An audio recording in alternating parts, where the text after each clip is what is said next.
बिस्मिल्लाहिर्रहमानिर्रहीम। अस्सलाम वालेकुम मेरे मुसलमान भाइयों, बहनों, बेटियों, बेटों, बुज़ुर्गों, दोस्तों।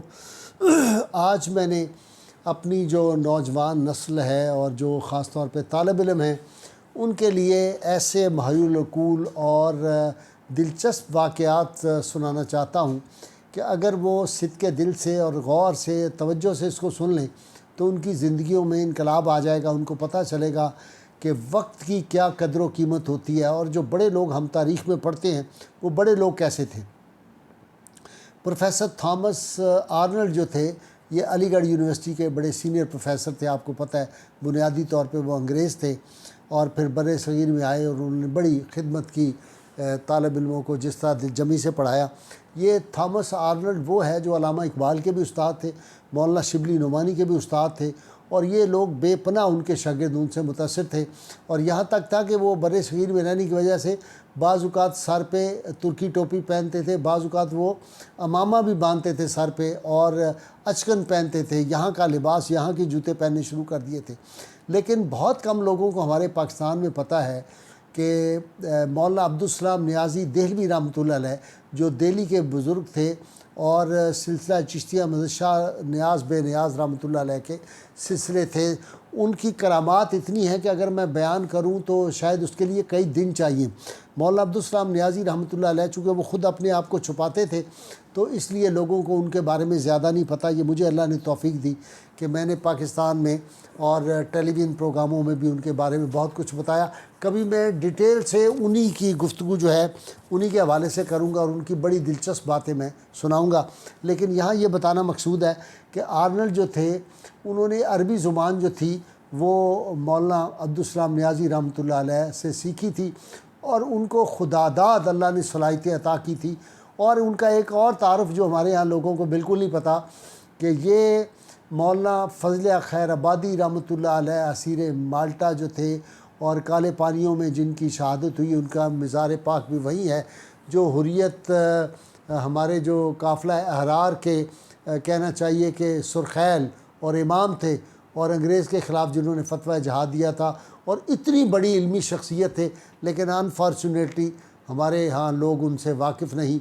और जो मौलाना फ़ज़ल खैर आबादी को जहाद आज़ादी के उस मुजाहिद को जो मकाम मिलना चाहिए था वो नहीं है।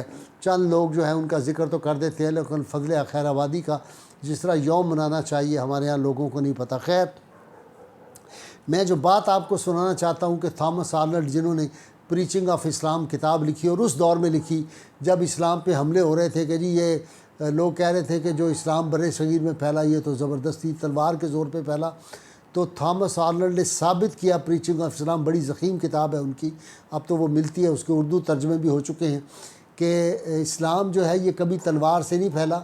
इस्लाम जो है ये सूफ़ियाए किराम हज़रत मोइनुद्दीन चिश्ती, हज़रत दाता गंज बख्श और जो थे हज़रत निज़ामुद्दीन औलिया और बाबा फ़रीदुद्दीन गंज शकर और हज़रत बहाउद्दीन ज़करिया मुल्तानी, इन बुज़ुर्गों की तालीमात की वजह से और इनके किरदार की अज़मत और बुलंदी की और इनकी रूहानियत की वजह से बड़े सग़ीर में इस्लाम फैला।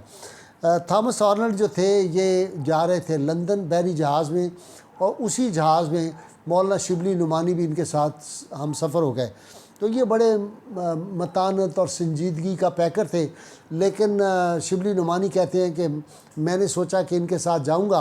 पोर्ट सईद से जाके उन्होंने लंदन की तरफ रवाना हो जाना था, इंग्लैंड की तरफ, और मौलाना जो थे शिबली नुमानी इन्होंने जाना था मिस्र और शाम की तरफ इन्होंने जाना था। पोर्ट सईद तक इनका सफ़र इकट्ठा था। खैर, जब ये जहाज़ में जा रहे थे तो कहते हैं कि वो रास्ते में जो थॉमस साहब उनकी जो मतान और संजीदगी थी वो बिल्कुल ऐसे हो गए जैसे स्टूडेंट होते हैं कॉलेज के। वो खेलते थे जहाज़ में, जो बच्चे थे उन बच्चों के साथ वो खेलते थे, कभी वॉलीबॉल कभी फ़ुटबॉल उनके साथ खेलते थे, जहाज़ के अरशे पे अटकेलियाँ करते थे, बहुत लुत्फ़ ले रहे थे। कहते हैं हम भी बड़ा इन्जॉय कर रहे थे। आनन फानन जहाज़ जो था उसका इंजन में ऐसी ख़राबी हुई कि जहाज़ का इंजन बंद हो गया और करीब था कि जहाज़ डूब जाए। और कहते हैं कि वो जहाज़ के चूँकि इंजन बंद हो गए थे तो हवा की लहरों पे था, कभी हवा इधर आती उसको जहाज़ को ले जाती, कभी उधर आती, और डर पड़ गया कि जहाज़ अब थोड़ी देर के बाद डूब जाएगा। और जो कप्तान जहाज़ का था वो भी और इंजीनियर जो थे वो परेशान हो गए। उन्होंने कहा कोई सूरत नहीं, اب تو بظاہر موت نظر آ رہی تھی اور بے پناہ خوف کا عالم مسافروں نے چیخنا چلانا شروع کر دیا۔ تو شبلی نعمانی کہتے ہیں کہ میں جہاز کے جس حصے میں تھا وہاں سے چل کے تو میں نے کہا میں تھامس آرنلڈ صاحب سے جا کے بات کروں۔ کہتے میں وہاں گیا تو وہ انتہائی اطمینان سکون سے اپنی ٹانگ پہ ٹانگ رکھ کے جہاز کی سیٹ پہ بیٹھے ہوئے کتاب کا مطالعہ کر رہے تھے۔ تو میں نے کہا کہ پروفیسر صاحب آپ کو معلوم ہے کہ یہ بہت بڑا سانحہ ہونے والا ہے؟ کہہ لگے کیا ہوا؟ کہہ لگے وہ جہاز کا انجن خراب ہو گیا۔ کہہ لگے ہاں یہ تو مجھے پتہ ہے۔ تو انہوں نے کہا جناب اس وقت ڈوب رہے ہیں، موت سامنے نظر آ رہی ہے اور کچھ ہی لمحوں بعد شاید ہم مر جائیں، تو یہ آپ اس سکون اور اطمینان سے کتاب پڑھ رہے ہیں، آپ کو احساس ہی نہیں۔ کہنے لگے بھائی یہ تو اور زیادہ ضروری ہے کہ وقت بہت کم رہ گیا ہے موت کا، اس کو یوٹیلائز کرنا چاہیے، اس کو کارآمد بنانا چاہیے، اس وقت کو تو بالکل ہی ضائع نہیں کرنا چاہیے۔ ہمیں محنت کرنی چاہیے کہ ہم اس وقت کو جو ہے اس کا صحیح مصرف کریں۔ یہ بڑے لوگ تھے، تب ان لوگوں کا نام آج تاریخ میں بھی ہے۔ آج کی ہماری نوجوان نسل کو یہ پتہ ہونا چاہیے کیسے بڑے تھے لوگ تھے، اور جن سے پڑھا تھا مولانا عبدالسلام نیازی رحمۃ اللہ علیہ کو ایک دفعہ نہرو نے کہا جناب لندن سے ڈاکٹر آئے ہوئے ہیں، آپ کی نظر بند ہو گئی ہے تو ہم آپ کا آپریشن کروا دیں، جو آپ کو یہ موتیا وغیرہ کا آ گیا ہوا ہے۔ تو انہوں نے فرمایا مجھے ضرورت نہیں ہے یہ ڈاکٹر سے علاج کرانے کی۔ کہہ لیں کیوں؟ کہہ لیں کہ ایک شرط پہ علاج کرائیں گے کہ پھر آپ کی شکل ہمیں دوبارہ نظر نہ آئے یہاں پہ۔ یہ اتنے بڑے آدمی تھے کہ جو امیر دکن تھا، نواب جو تھا اس نے، نواب عثمان علی، انہوں نے اپنا ایک وزیر بھیجا اور اس نے کوئی تحریر تھی وہ کہا جناب یہ پڑھ کے آپ بتا دیں۔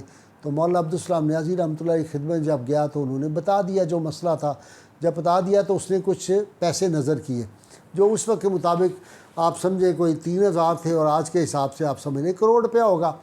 تو جب انہوں نے وہ پیسے ان کو دکھائے تو مولانا عبدالسلام نیازی رحمۃ اللہ علیہ نے اس وزیر جو وزیر ان کا آیا ہوا تھا خزانہ، اس کو کہا اچھا یہ اتنے پیسے انہوں نے دیے؟ اس نے کہا جناب یہ پیسے تو کچھ بھی نہیں، اگر آپ نواب صاحب کے دربار میں جائیں تو آپ دیکھیں گے کہ وہ آپ کو نئی جو ہے رولز رائس پیش کر سکتے ہیں، آپ کو ایک بڑا محل نما مکان لے کے دس کہتے ہیں آپ یہ چھوٹے سے گھر میں رہ رہے ہیں۔ وہ 2 کمروں کا چھوٹا سا مکان تھا۔